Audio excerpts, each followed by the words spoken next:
Okay, I have a brand new category of card routines to show you today that uses principles on my channel.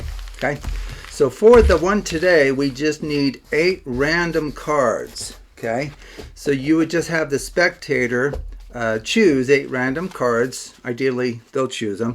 So 1, 2, 3, 4, 5, 6, 7, 8. There we go. And then go ahead and have them choose half of them to flip face up. So maybe that one's up, and those 2 are face up. Okay, so we have 4 face up, 4 face down.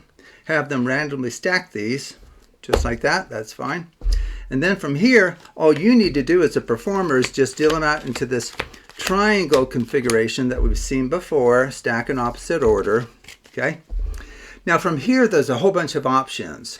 To begin with, this is a Bessey sequence of order 8, which means it's unharmed by hundreds of the common systematic mixing procedures that we use today. So you can just choose a few of those to perform on this. Now, perhaps you can do them with your eyes open, though I think that could create suspicion that you're just tracking the cards. So it might be better to perform these mixing procedures with your eyes closed, but the spectator's deciding which ones and how many times to perform them. Okay? So one that would be fairly easy to perform with your eyes closed, I think, is the Klondike Shuffle. Okay? So you just hold the cards like this, and then you just pull off the top and bottom into a pile, top and bottom, top and bottom. And I think if you practice that, you'll realize you can do that with your eyes closed. And then you can do as many of those as you like, or the spectator likes. That's best. Say, would you like me to do any more of those? Okay. And then when they're content, you could also do a down under. So this is where you go down, under, down, under, down, under, down, under, down, under, down. Last one goes on top. You can do that with your eyes closed. If you're able to deal into 2 piles and then randomly stack left on right with your eyes closed, that would be good too. I don't know how hard that will be for any of us actually, because I haven't done a lot of mixing with my eyes closed, and then just randomly stack them. One that you can maybe do with your eyes closed is an even or odd up jog. This is where I'm just jogging forward every other card, the even position cards. Strip those out, random stack. Okay, so I don't think that one's too hard to do with your eyes closed. Okay, so those are just 3 of hundreds you could do, and then you can perform those as many times as the spectator likes. Okay, so to finish, all we're going to do, and let me just set this over here for a second. I'm going to bring up a little write-up. All we're going to do is we're going to tell the spectator that you're now going to take the packet under the table, which I can't easily do here with the camera, so you're going to see what I'm doing. Take it under the table and then perform this very simple procedure. And in the end, you will, with certainty, separate the up-facing cards from the down-facing cards. And it doesn't matter which of the shuffles I showed you, or any of the permissible shuffles can be performed as many times as the spectator would like. Okay, so let me just show you the procedure. It really is quite simple. Okay, so what I'm doing under the table, so from the top of the packet, under the table, what I'm doing is I'm just pushing off the top card into my other hand like that. Transfer 2 cards to the bottom. So I just go 1, 2, like that. Take the next card, just 1 card. Transfer 1 card to the bottom. Take the next 2 cards, 1, 2.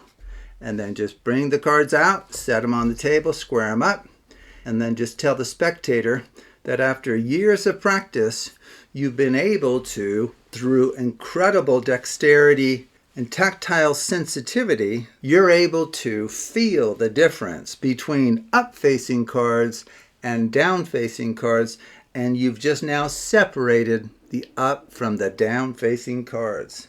And of course, most of them are not going to believe it if they really think about it. Okay, so you present them like this, where they're only seeing the top card, and then you can just reveal that, and yes, indeed, you perfectly separated the up-facing cards from the down-facing. Okay, So this is possible for the simple reason that the structure of the packet at the beginning, and I'll show that to you in just a second, is going to be one of these two kinds right here. It's going to either be an up-facing card followed by two down and then an up, followed by a down, then two up and a down, or the up and down cards switch places. Okay, so let's kind of just review that really fast. Okay, so at the beginning we started here like this. You randomly stack those. And then we used Werner Miller's conversion of this packet to a Bessey sequence of order 8.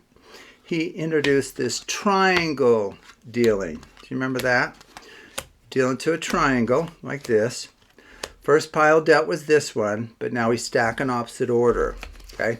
So now it's going to have the organization of one of the two sequences I just showed you. And I believe it's actually the second one. So let me just bring that out again.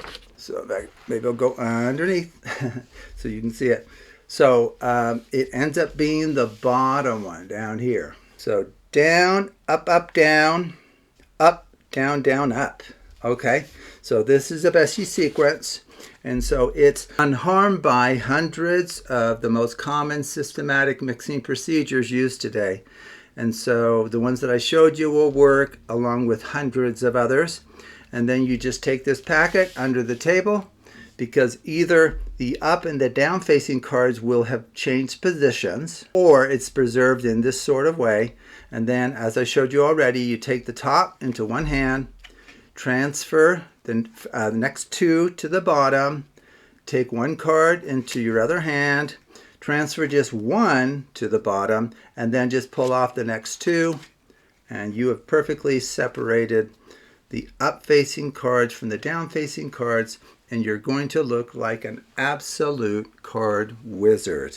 Okay, so anyway, have fun with that and come up with your own variations. I just thought I would get this out to you because I've never used a Bessey sequence structure on my channel that I remember involving up and down facing cards. I'm making use of the fact that you can now separate those two categories of cards without even seeing the faces of the cards. Okay, well, thank you for watching, and take a look at other videos on the Absolute Math Magic channel.